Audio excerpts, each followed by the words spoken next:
And it's because we build all these psychological techniques of figuring out who is somebody that will play the game but not control the game. Today, I'm speaking with Scott Cramton, the founder of American Immersion Theater. For the last 15 years, Scott has refined the art form of social immersion and helped to grow the broader world of immersive entertainment. The ridiculous amount of training that goes in is almost overkill. Yeah. He's gone from puking on stage in grade school to running one of the most ambitious pursuits in immersive theater to date. I have a good shot to get to 7,500 shows just this year alone. The path leading from one point to the other is quite interesting, and I think you'll enjoy this conversation. And then I saw this thing that changed my whole life.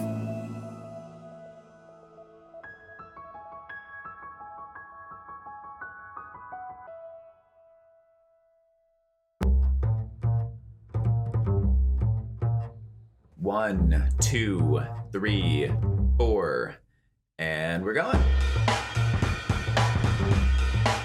Hi, I'm Nathaniel Scott, the host of the Immersion Nation podcast.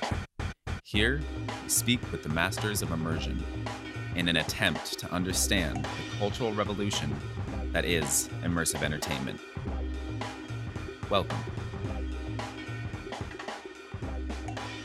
Scott, just to start out with, for those of our listeners who aren't super familiar with you, do you just start off by telling us a little bit about yourself and telling us a little bit about what you do? Sure. So I am the founder and CEO of American Immersion Theater, which is a company that runs quite a few different things that I'm also the founder of. So the Murder Mystery Company is kind of our flagship. We do immersive murder mystery dinners. We do a tremendous amount of them. We do princess parties. I run the Princess Party Company. I run the Superhero Experience. I run Famous for a Day. And we also do atmospheric entertainment. Famous for a Day is kind of like a company in which you get to be famous for like 30 minutes, an hour, a day, whatever you want to pay for. And it's kind of a surprise thing that we would do downtown. So for example, let's say you're getting married and one of your buddies throws this for you. You come out of a bar and then suddenly you're surrounded by paparazzi. They're like, Sky. Tell us who you're wearing. What's happening with you and Angelina Jolie? As I date myself, that's not even a very popular actress anymore. But so we do that. Then atmospheric entertainment is for people that have ideas with actors that they've always wanted to do, but they don't know how to basically kind of pull it off. So we've done atmospheric events for Coca-Cola, for example, where we married. We're both their team builders and their crazy idea people. So they wanted to marry Coca-Cola to McDonald's in a big ceremony. And we did that. So we literally had a whole wedding thing and we married the Coca-Cola bear to the Hamburglar. And both those people didn't know they were doing it or getting married before it started. So it was full immersion and surprise immersion, which I'm both for and against quite a bit. So that's a little bit just about like what we do. We're the largest company in America for theater by volume. We did 6,500 shows just last year. So that's 2018. Oh, wow. Yeah. We have about 2,000 actors that are rotated, and we have, in reality, we see probably like 4,000. We've been in business over 15 years, and we're setting records this year. So we have a good shot to get to 7,000. So they wanted to marry Coca-Cola to McDonald's in a big ceremony. And we did that just within the year. So in totality, we've done, I actually don't know, but it's well over like 30,000. In total totality of my life, yes. I've personally done 1,000 of those. So I did the first 1,000. Yeah. Oh, wow. Is there anybody in the company who has done more shows than you at this point? Or are you still yes, Justin has surpassed me. So our national director, Justin Isa, I started about 2-3 years before him at a lower volume time. And I was doing shows, probably more than him for quite a while because he was just doing Chicago. He runs their Chicago branch. He's the national director, but he has surpassed 1,000. And I probably do about 30 a year right now. You're catching me. I'm just about to head off to the Middle East and Europe for 5 weeks. Oh my gosh. What's the occasion? So we basically, we're entertainers for the military, like things like Bob Hope. So we go in, we do immersion theater for the military.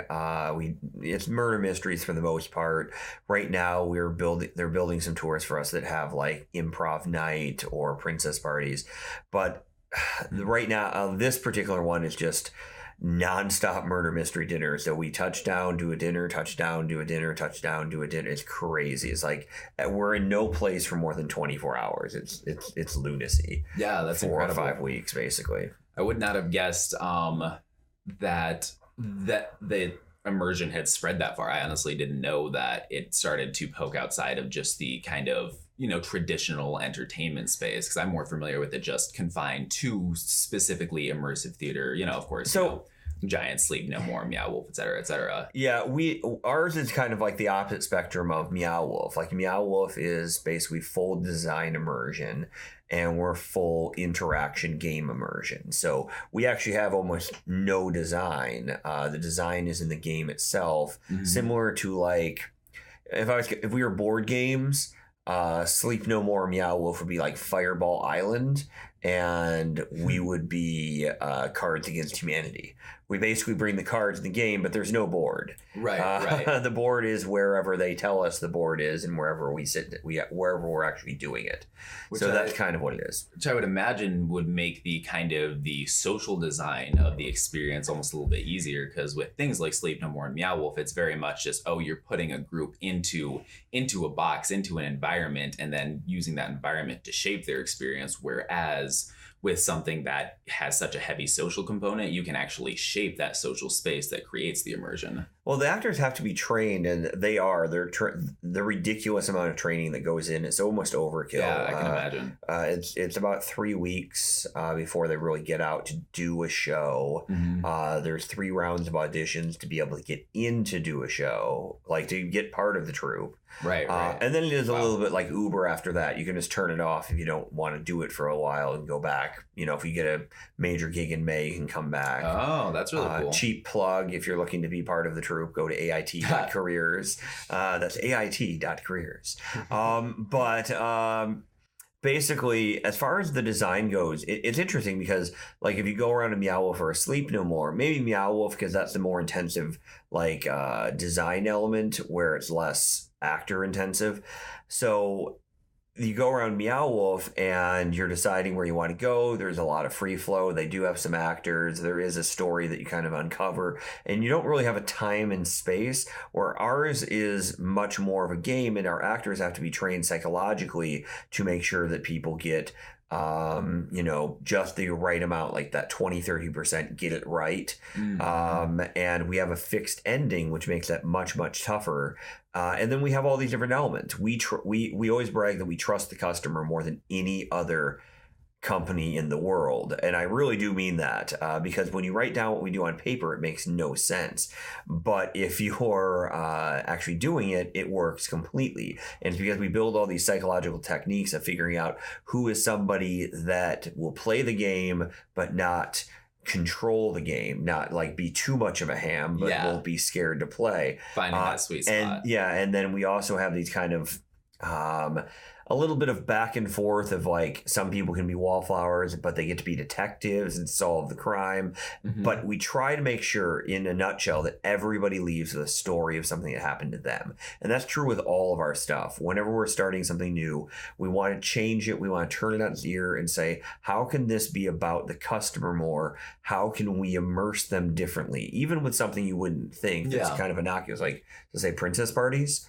Princess parties, we came in and we were watching what everybody else did, and what most princess parties are is they're like, hey, I'm Belle, I'm going to come in, I'm going to come in like a mass celebrity. I'm going to have a bunch of demands kind of thing. I'm not saying they're demanding stuff of the kids, but like there's a lot of like, here's 20 things you have to do before Belle comes to your house kind of thing. Right. And then when she comes there, she does is she basically performs. It's not about the kid. It's about, hey, kid, you get to meet a princess.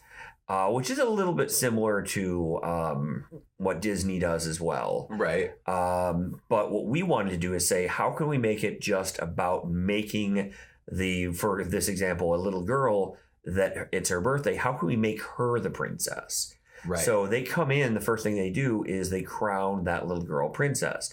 And then they do kind of a story time that lulls them into feeling more safe and secure, whereas opposed to most princesses sing, which if you ever had carolers come to your house, that's a terrifying experience, let alone if you're 10 or 8 and it's a celebrity, which you might not think like Belle's a celebrity, but if you're 8 years old, Belle is a celebrity. Oh, yeah, and you don't necessarily think like, oh, why isn't she a cartoon?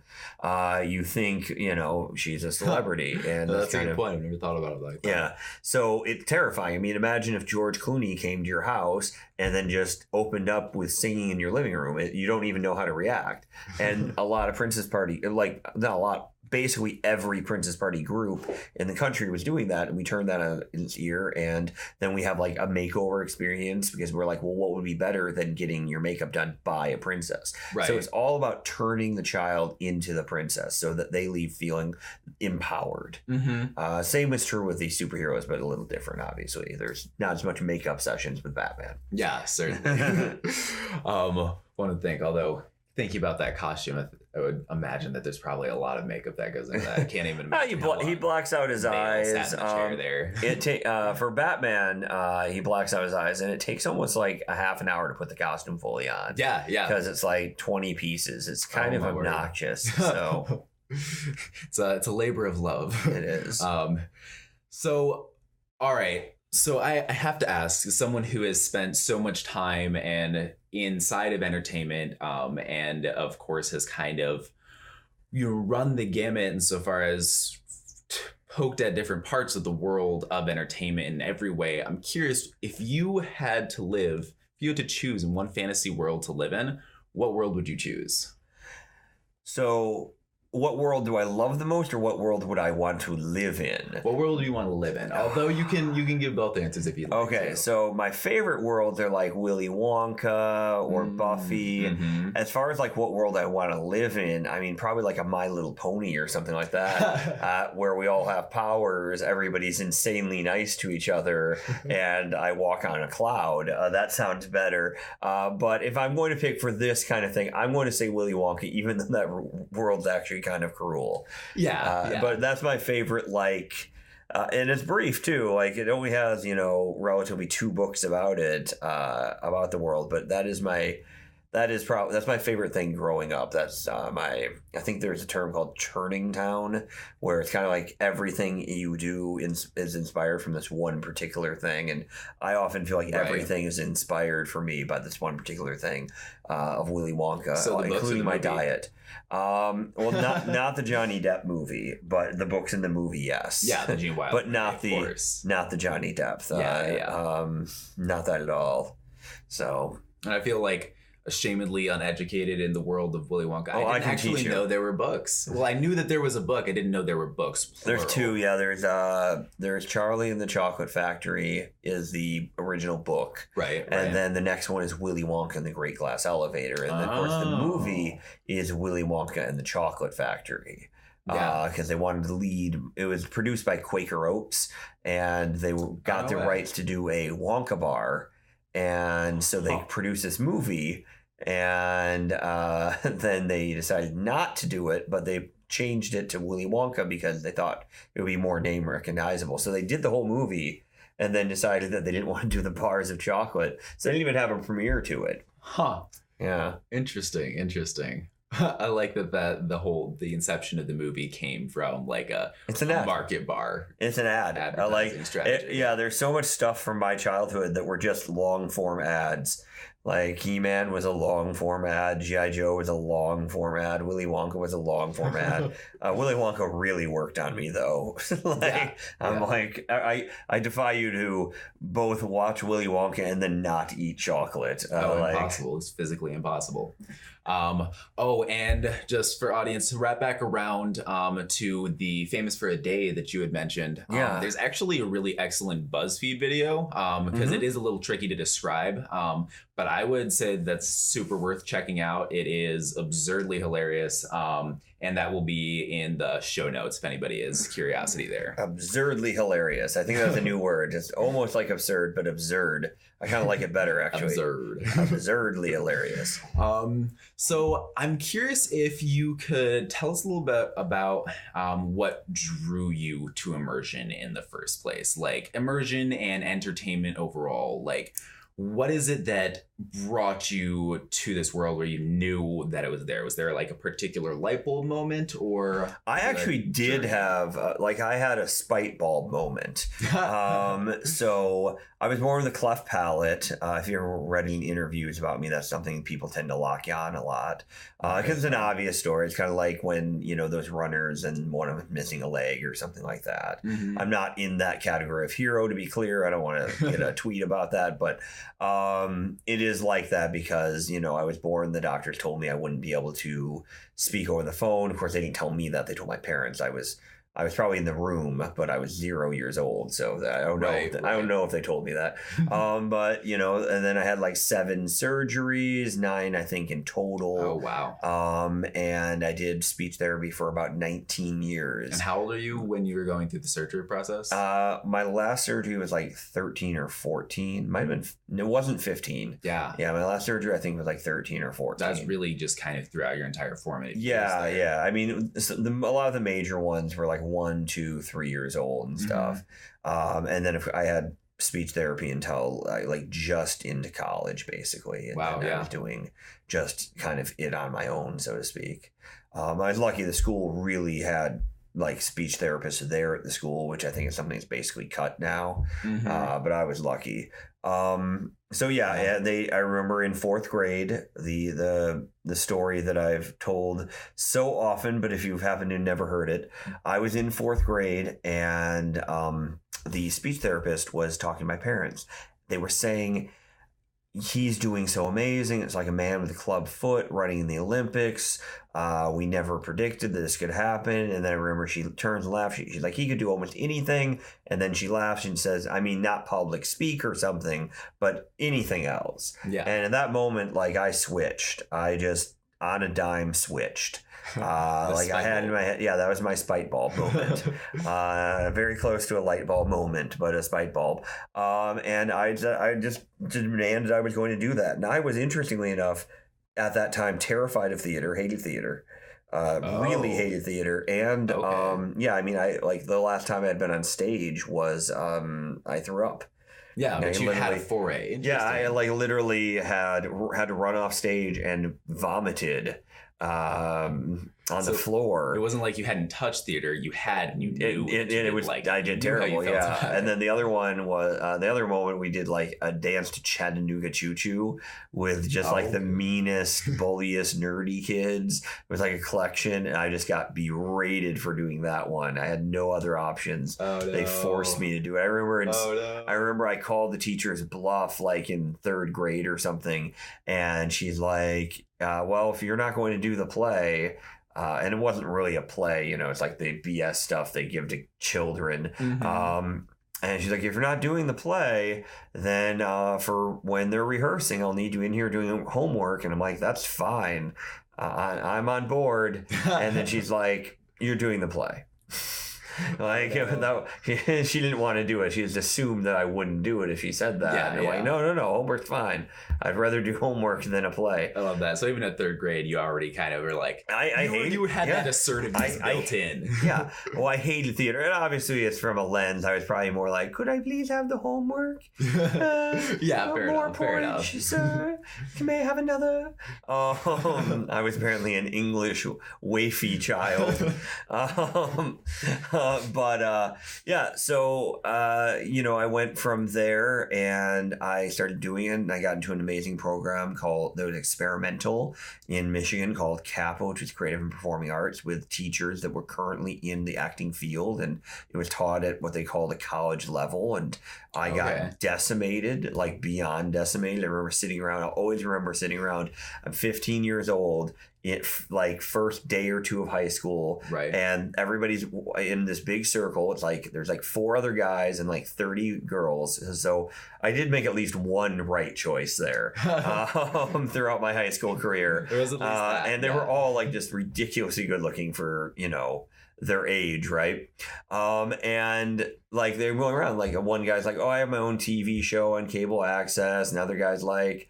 Another girl's like, "Oh, I'm a Guess jeans model." Another person's like, "I just got off of doing a show in Detroit." And I'm like, I threw up once on stage. I got nothing. I have nothing. I can't even imagine. You're sitting there as a little freshman in high school, just like, oh my God. It occurred to me, at that point in time that I was really behind. Because they had been spending their whole time working their butts off, trying to really make it work. And here I am, and I've been working my butt off trying to talk like them. So all my free time was just into talking like them. And I still only kind of did. It took a long time before I was not just talking like this. And in elementary school, I was full on Urkel. I was, did I do that? I was like slurring my way. I sound like this. Yeah. So it took endless amount of time to try to learn how to phonetically speak in a slightly different way and all this different stuff. So what happened for me is, this sounds ridiculous, but I just chose to keep working and never drink, never party, never do drugs. And I started unrelenting focus. Yeah. And I just caught up. But what I always had in there is I grew up kind of poor. I was very supported by my parents. They were amazing. Yeah. But, I grew up kind of poor, and then I grew up without getting parts, really. I had to work really hard to get parts, which was, I was a guy, too. So it was, only competing against a few people. If I was a girl, I would have had like a part in high school once. But I had to work really hard to get all that stuff, and I was left with this feeling of never having a part. What does that feel like? And I grew up with a dad who was really, really funny.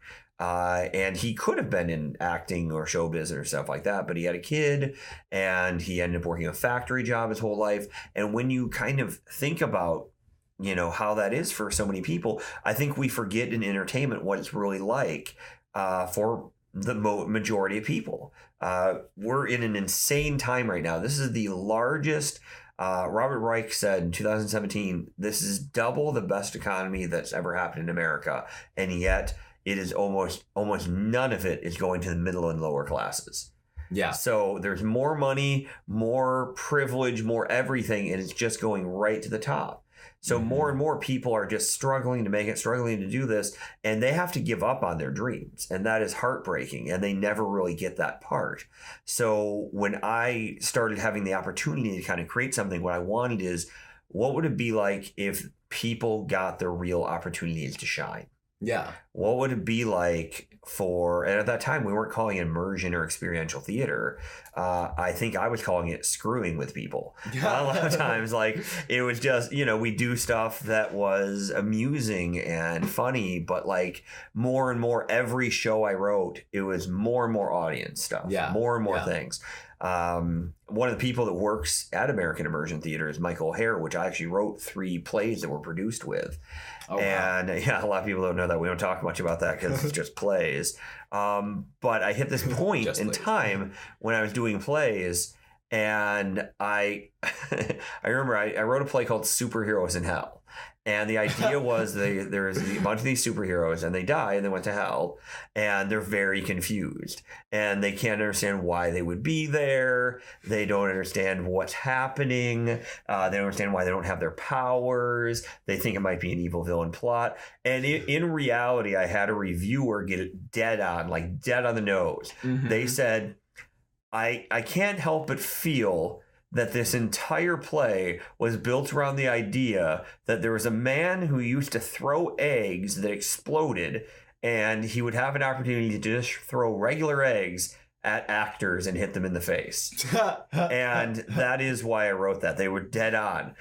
Because I just like the idea of like screwing with actors, kind of, you know, like just giving them something like funny, like, you know, amused me. I came up with the idea of like, what's the most hidden way I could ever get somebody to throw an egg in somebody else's face? Because I love seeing that. I think it's super funny. And so you were coming from that place. I was, and then eventually it was, and then it morphed into, I got this thing with murder mysteries. Where I was very lucky, almost completely randomly, to get just walking down the street kind of experience. And where somebody came up to me and was like, "Hey Scott, how you doing, man? Do you know a murder mystery company?" And I'm like, "No." And he's like, "You want to be one?" I'm like, "Okay." And literally that's how this started. It was that randomly simple. And I kept moving more and more stuff. Like one of my original ideas, and it's so dumb and it's actually dangerous, but I was like, well, what's a fun way to tell if somebody's dead? And I'm like, well, what if the audience puts a pie in their face? So like we'd have an actor die, and I'm like, there's only one way I can think of to check to see if they're still breathing. And they put a pie in their face. But what you don't think about is then they can't breathe. So we did that one time, and the actor was like, I held my breath for a minute. You could not have dragged me off fast enough. It is terrifying. Like pies are very submersive. I believe that. I believe that. It's a very tight seal there. Yeah, it ends up being like a very tight seal. So more and more, and then I realized that just pointing out things that were happening to the audience was more engaging. And then I saw this thing that changed my whole life. And I'm probably running way over time here. But I saw A Boy from Oz. So it was me and a bunch of wrestling friends were going to WrestleMania in New York. And Hugh Jackman is doing A Boy from Oz. And, what was it? X-Men just came out. Okay. So he's Wolverine to us. And we're like, yeah, let's do it. Yeah. And A Boy from Oz, look. It's great. There's a lot of positive things to say about it, but he is definitely not Wolverine in that movie. And for those who explain to you in that brief summary of Boy from Oz. Okay, so A Boy from Oz it's a musical. I think it has 26 songs in it. It's absurd. Like they sing all the time. It's about some guy, I barely can remember it. It's Hugh Jackman, I think, trying to make it on Broadway, which is, I find always very obnoxious. I'm like, can't we write something on Broadway that's not about making it on Broadway? It's like, it would be fun if it was actually meta and like people got up on stage and they tried to make it on Broadway, like an American Idol scenario, but it's not. It's just like talking about somebody's life and they couldn't think of a different story than their own story. Think of something that relates to other people that aren't on Broadway for a second. But anyway, he sings forever, but it was Broadway Cares, and I could not care about this play any less. It was not humanly possible. I paid a lot of money to go see it, and I wanted to leave so bad. So bad. But when he came out, he did an entire like half-hour bit with the crowd. At Broadway. I mean, big thing, right? But he did this half-hour bit, and I noticed nobody left. Nobody got up to go to the bathroom, and he was just like selling his T-shirt, taking it off, and that's why some people were there, certainly. But he was, he was selling things and, handing it up, interacting. Yeah. And at that point in time, I'm like, this should be the whole show. Everybody left, and I'm not joking. There was a huge line at the bathroom when he went back off stage and the play started again. Right. Because people were like, well, I missed the play, but I'm not going to miss the spontaneity of him interacting. Yeah. I don't know what's going to happen. And that part was so special. I remember some of the things he did. And at that point in time, I'm like, it should all be interacting. Yeah. Every bit of it. And I did try a murder mystery once where it's no act 1, act 2, act 3. And that's too confusing for people. Right, so we still have that in concept, but our immersion part is investigation time where everybody's up, everybody's moving around. They're talking to people in the crowd that are also suspects that have their own little backstories, but had no idea they were going to be suspects before the show started. And that was our first glimpse, and we tried that and it worked, and we just went further and further with bringing costumes for the customers and just immersing them further and further. Yeah. And I've never been let down. I've been let down so many times in my life by people in theater, but but I almost never get let down by customers watching theater. Who become theater. Who become theater. Who are that? Because that's their big break. Sounds like Sin's Boy from Oz is another variety of light bulb moment. Yes. Life is now just oriented around figuring out how to eventually make Broadway an immersive theater of some kind. Yes. Oh my God. I have something called How to Fake It on Broadway that I want to do sometime in my life. And it's nothing to do with anything I do, but like, it's nothing to do with something I'm doing right now. But the idea is simple. There's one reviewer that's coming, and this guy's an actor, right? Mm-hmm. And everybody else in the crowd is part of a con. So all the crowd, when you buy a ticket, you're considered an extra. Oh. And this guy is trying to get a good review for his play, but he can only afford to do it like once. And if he gets a good review, he might be able to like, keep it going. Mm-hmm. So the whole thing centers around like when the theater producer comes up, everybody's trying to act professional. Right. But before theater critic comes up, everybody's trying to act, but then he'll like go to the bathroom in the middle and the show will just stop. And it will be about like the audience and like us like working with them, and the actors go out to run the concessions and run the tickets, and the actors are doing everything, and you're immersed in this and you're part of it. And I probably shouldn't tell it because I don't know if I'm going to have to rush out and get a website. But do it, microsite it. Yes, I need to microsite that. But yeah, that's what I want to do on Broadway. That's what I really want to do. If I ever was to do a stadium seating show, which I generally kind of despise stadium seating. Yeah. But I understand, like, that's how I would engage people. Mm-hmm. And like the program would be wildly different. Like the critic would have one program, mm-hmm. and the other people would have another, and the show would just be falling apart behind them. A little bit like The Play Goes Wrong. And I had the idea pre that, not that it's super original or anything like that. The Play That Goes Wrong is fantastic if you haven't seen it. And they do some immersion in there where they go out into the crowd and things. It's great. Okay. They're standing in line. I stood right in front of them for concessions. Mm-hmm. Like they were, and then the director came by and grabbed them, and that was really an amazing moment for The Play Goes Wrong. I loved the idea. I love the idea of like this guy. It's all being done for one person. Okay. And he just leaves sometimes, and then everything just stops, and we're trying to find actor replacements, and mm-hmm. there's no budget, and the crew guys are going crazy, and everybody can kind of see that happening as we try to kind of muddle through this play. And I wanted to try to tie in a love story, which frankly I'm really bad at. That's my weakness. I'm really bad at doing that. So having that heavy hitting emotional context drama. Yeah. So I'm the most talkative person on earth.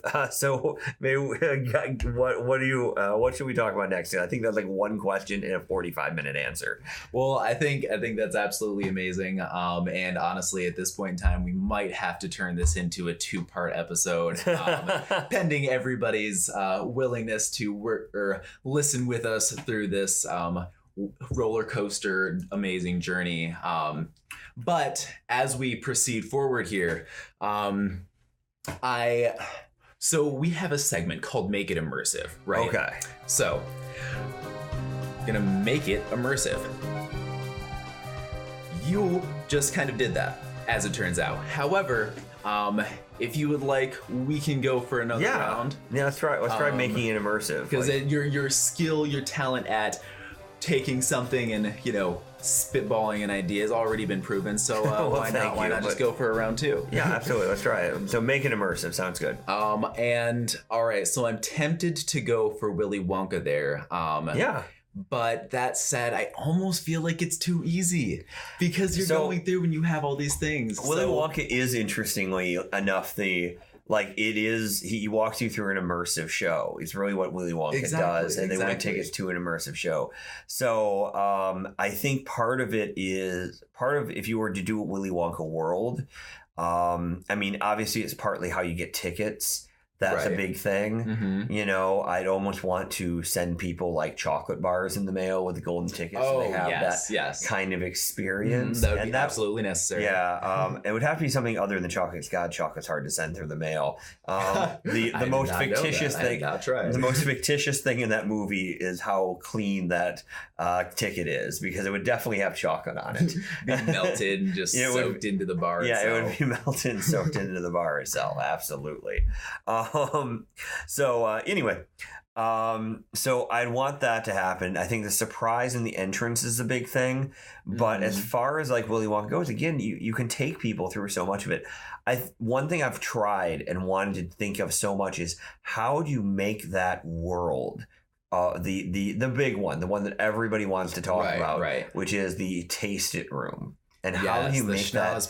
Yes, how do you make that sanitary? I have racked my head with that so much. I have learned that it is almost impossible to have a chocolate river. I know. Yes, it is. It's a, you know. You've done the research though. I have. We had something like this. I can't remember when I was trying to do it. I think it was in college, for a big event that I was planning. And oh my God, the cost on doing like a miniature version of a chocolate river, and I know they have chocolate fountains, right? But like I was thinking something a little bit bigger, where it like was on a table, a river, and then it flowed, but there's almost no pumps that can take chocolate up and keep it going, and you have to have it at a certain temperature. So this is a heated pool, so to speak. Right. You know, like, so this is a heated pool of chocolate thing. And then, I mean, Wonka should have killed Augustus, because if he spent $30 million on this chocolate river and Augustus got his hands in it, draining the chocolate river would cost, you know, probably like $10 million. Right. So and all that beautifully oxygenated chocolate is just exactly. And what a ridiculous concept too. Like, oh, you need to oxygenate it. But so that's really hard. I think one thing that could be doable is the cups that are flowers. I think that would be doable, because you kind of finish it and eat it. Okay. You do the astroturf, you do the ground. You don't put the gummy bears are doable. That's the ball that she gets is doable, and that's one of the most amazing things. The ball filled with chocolate, like, so that's big balloon type thing filled with chocolate. That's doable. The mushroom is interesting. So if you did the mushroom, and the mushroom is, if you forget, it's basically like Twinkie cream, so to speak, in the dots of the giant mushroom. And if you were to do that, that is a tremendous amount of Twinkie cream. Like, if you filled the whole thing. If you filled the thing. Like, the thing about, like, it's really expensive. And I can't like, you'd have to go in and you'd have to give them like socks to wear, you know, you'd have to give them like a hairnet. It would be, the problem with it is it would just become disgusting so fast. Right. And people have done amazing things with Willy Wonka. I've been to a Willy Wonka haunted house. Oh, interesting. I have. I've been to a Wonka themed haunted house, and that plays very, very well. Because it is terrifying. You have that tunnel book. It is an absolutely terrifying scenario. And suddenly everything just off the rails. I just remember being terrified by that scene. Yes. And that's interesting. One thing that's in the lore of Willy Wonka, which I'm sure is why you kept me on this show, is to talk about Willy Wonka lore. Exactly. So one thing that's in that Willy Wonka lore is, why is there exactly that many seats on that boat? There's not enough room for Augustus and his mother. They take up every seat on that boat. And if you watch the vehicles all say, you know, the vehicles all don't have enough room. There should be technically on the what is it, the Wonka? He spells it backwards, so I can't remember. I don't know. It goes to the Wonka Wash. It's powered by basically fizzy lifting drink. It's a vehicle, and it gets, you know, fizzy foam on everybody that looks so fun. Right. And that could be doable. That is a doable thing. Mm-hmm. That's one of the things that you would could almost do. make up for the lack of chocolate river. Yes, but people would be so upset. I know. But that only has enough seats for like 4 people. Yeah, that's plus creepy. Wonka. That's creepy. So when you say it like that, I've always been interested in the idea that Willy Wonka is an acronym for heaven and hell. Not an acronym, analogy. Analogy. Yeah. What have you. So Willy Wonka is God. Slugworth is the devil. Tempting the kids. The kids all basically represent the 7 deadly sins. And if you think that they don't, because there's not enough of them, remember there's that fake guy that fakes his own ticket, which is for envy. So you can get all of them in there pretty easily. Right. With the 7 deadly sins. I talked to Mike TV and I've talked about this theory. The kid, the kid who plays him. No way. Yeah, I'm a big fan. His name's Peter Ostermeyer. No, that Peter Ostermeyer is Charlie, and Mike TV is. I'm blanking, and I'm looking at Paris Thyman. So I talked to Paris, and he was unaware of this kind of concept, but there is a lot of fan things around that idea that Wonka is essentially God. He's letting you into paradise, explains why everybody wants this so badly, explains why it's only children, it explains so many different things, and then they're tempted, and they represent the 7 deadly sins, and there's all this parody, and like technically in many ways, the devil and God have worked together many different times in the Bible. Right. You have that kind of thing where at the end it's like, oh, Slugworth, he works for me. Oh, that's interesting. And it's not really Slugworth, obviously. I can't remember that guy's name. And then it raises the question. It's like, okay, even if, that next vehicle had 2 less seats just because, frankly, it was cheaper on their production budget to do it, even if it does then raise questions about like, but the story writing in the first place, did some of that subconsciously come through just because, those are consistent themes that show up in stories. The original one is much more violent. Like Veruca Salt gets torn apart by squirrels. Oh, yeah. She's dead. She's murdered by squirrels. There's no golden gooses. In the Broadway play or the musical, I think, that they did, she is torn apart by squirrels. They take her head. Wow. And it's pretty, they do it in a funny way, and they don't use children except for Charlie. It's all adults. And, right. One of them's kind of Trumpish. The Mike TV has a Trump vibe to him. TV. But where I decided that Wonka couldn't be a full immersive experience is when I saw their set for the tasting room, and they had to miniaturize it. Right. And fake the whole thing. And that's on Broadway. Yeah. And I'm like, if Broadway feels like they can't do it, and it's controlled that much, and that was a big letdown for everybody. And that's my concern is always be careful what you're picking with properties, because if the idea is going to be such a letdown, like the end result, you can't do it. Right. There are certain things that are tough to accomplish, and that would be one of them. I think Wonka is one of the toughest ones to accomplish because everybody's going to want to taste it. There's so much surrealism, and everybody wants to taste it. Yeah, and some things are so easy you get torn away, but like in reality, you're going to fail because without the chocolate river, do you have Wonka? Like right. What can you do at that point in time? Yeah, like you have to a tasting room. A tasting room is going to be $1,000 a person, and the cleanup. Yeah, because you have to replace it every single time. Yeah, I mean, I'd be cautious to be this. Wouldn't you be cautious to be like the third group into the tasting room? Like, did somebody else put their hand in touching the wall, seeing if they're like, lick this wallpaper, and I'm like, it looks wet still. Are you sure? Yes. Oh, and for everybody who's listening, just in case there was any doubt, we are officially rebranding the show to be specifically about Willy Wonka and Willy Wonka fan theories. Willy Wonka fan theory podcast. Nothing to do with immersive. Let me say this though before I know you're going to wrap soon, but I really love what you guys are doing here. I love that we're taking immersion. I love the Immersion Nation concept. I love that you guys are taking immersion theater very seriously and experiential theater. I think it's very important for people because right now the value of watching things has never been lower. We have phones. We have so many things that give us TV at the touch of a button, and we watch things so much. To sit there and watch a play and then realize that people are going to go home and watch a movie after that, or a TV show or something to go to bed, is sad. Yeah. And what people need more than ever is experiences. And I see this incredible growing community of people doing this in LA and Denver. And of course, you got Meow Wolf and Sleep No More. Naturally. You have, Evermore. You have The Void. You have so many people that are really working on this concept because I think it's important. So I think what you do is important. And I wanted to tell you a little round of applause there. Thank you. Well, thank you. I really appreciate that.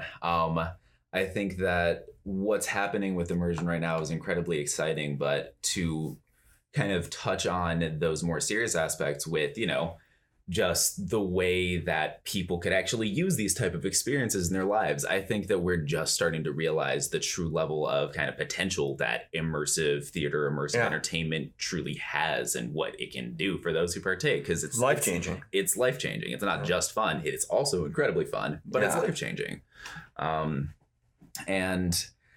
Anyway, thank you very much for saying that. So as we wrap up here, because we are running out of time, unfortunately, I've enjoyed this conversation immensely. I can be back on some other time. That would be fantastic. That would be fantastic. But for the moment, is there anything that you'd like to ask or recommend to our audience as we wrap up here? So, just keep listening to this. That would be exciting. And obviously go to our shows. The two plugs I like to do is we do a podcast called the American Immersion Theater Podcast on acting. Excellent show. It's again geared towards acting. There's a lot on there of immersion because obviously that's what we do, but there's a lot on there in film and other things. Just kind psychology, if that's something that there's really definitely some in psychology. We kind of bounce between interview things and then actually just talking about the psychology of what we do and trying to figure that out. So we have that I like to do. And then if you want to check out what we do and you're not sure, you can always just search any of the company names. GR Improv, Grimprov.com will get you to the Murder Mystery Company. So we'll just typing in the Murder Mystery Company, typing in Famous for a Day, typing in the Princess Party Company, typing in the Superhero Experience, typing in what am I left? Atmospheric Entertainment, Famous for a Day, any of those. Just check us out. We'd love to do a show for you. We're in basically every city. We're in 25 major cities, and we cover really everywhere unless you're in Wyoming. But my secret suspicion is nobody lives in Wyoming.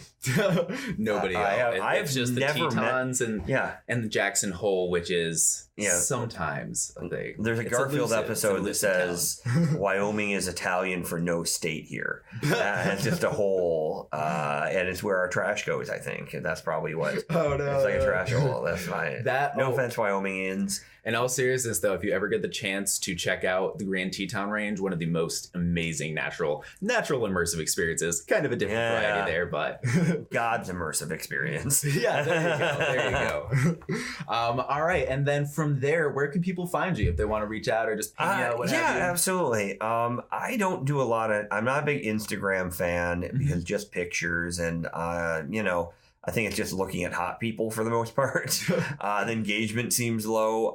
You can find me on social media, Facebook, The Murder Mystery. Sorry, I'm so used to saying that. You can find me at Scott Cramton. You can look me up. I'm usually the first Scott Cramton to appear basically anything. Cramton is spelled Cramton. But ultimately, just engage with us through, social media, the American Immersion Theater, on Facebook, or the Murder Mystery Company. Those are really where you'll find the best engagements. You can follow me and be my friend, certainly. If you have acting advice, you can always reach out to me on my generic email, which is murdermysterydetective@gmail.com. And if you're a Nigerian prince, I have some money for you that I've been hoping that you'll exchange for more money somehow. Well, once again, thank you so much for your time. I really appreciate you being willing to come on. It's been a lovely chat. And in conclusion, of course, I do have to say, if anybody out there knows how to make a chocolate river, please reach out to us. It's vitally important. Please. Thank you for listening to the Immersion Nation podcast. Everything that we mentioned in the show, and even a few relevant tidbits that didn't find their way into our conversation, can be found in the show notes at immersionnation.com/podcast. Any thoughts or feedback you might have on the show are always incredibly helpful. If there's anything you'd like to hear more of, less of, anyone in particular you think we should have on the show, feedback is always helpful and appreciated. And with that, I'd like to say thank you once again for listening.